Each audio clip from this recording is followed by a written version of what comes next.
ये कहानी 1984 कर्नाटक के एक छोटे से शहर की है। शहर में कई दिनों से काफी हलचल मची हुई थी। रोज रात में शहर का कोई न कोई मर्द घर से गायब हो रहा था। ये खबर सुनकर वेंकट नाम का एक रिपोर्टर उस शहर में पहुंचा। शाम के कुछ 6 ही बजे होंगे, पर शहर के लोग जल्दी जल्दी अपनी दुकानें बंद करके घर लौट रहे थे। वेंकट ने देखा कि हर घर के बाहर कन्नड़ा में नालेबा यानी कल आना ऐसा लिखा है। उसने वहां एक पुजारी को रोक के पूछा कि शहर में ये सब क्या हो रहा है।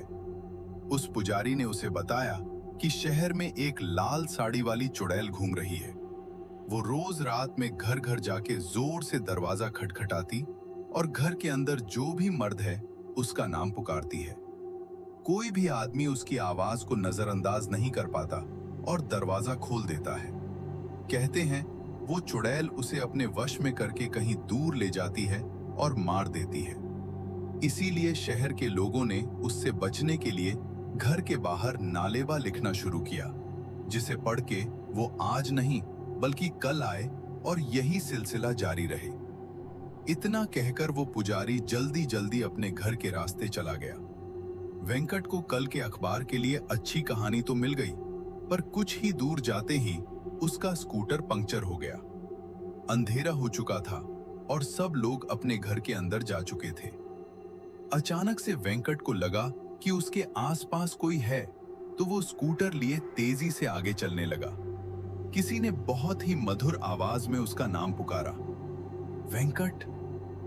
वेंकट ने जैसे ही स्कूटर के एक शीशे की ओर देखा, वो स्कूटर वहीं छोड़ के बहुत तेजी से आगे भागा। वो एक छोटे से मकान में जाकर छिप गया और दरवाजा अंदर से कस के बंद कर लिया। दरवाजे पर जोर जोर से खटखट होने लगी और उसे अजीबोगरीब आवाजें सुनाई देने लगी। वेंकट बुरी तरह डरा हुआ था। कुछ देर बाद जब सारी आवाजें शांत हुई तो उसने बहुत हिम्मत करके दरवाजा खोला तो वहां कोई नहीं था। पर फिर सुबह हुई तो वेंकट उसी घर में बेहोशी की हालत में पड़ा मिला। वो दिन था और आज का दिन है। वेंकट को कभी समझ नहीं आया कि उस रात उसके साथ क्या हुआ। शहर के लोगों ने कहा कि वो उस शहर का नहीं है, शायद इसीलिए बच गया। कुछ महीनों बाद उस चुड़ैल का कोई किस्सा सुनने में नहीं आया। आज भी उस शहर के लोगों ने अपने घर के बाहर नालेबा यानी कल आना ऐसा लिखा है। फिल्म्स 3 इसी सच्ची कहानी पर आधारित है।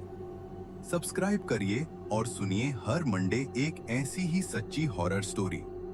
और अगर आपके पास भी कोई ऐसी ही कहानी या अनुभव है तो कमेंट्स में जरूर लिखें, क्योंकि अब हर मंडे खूनी मंडे।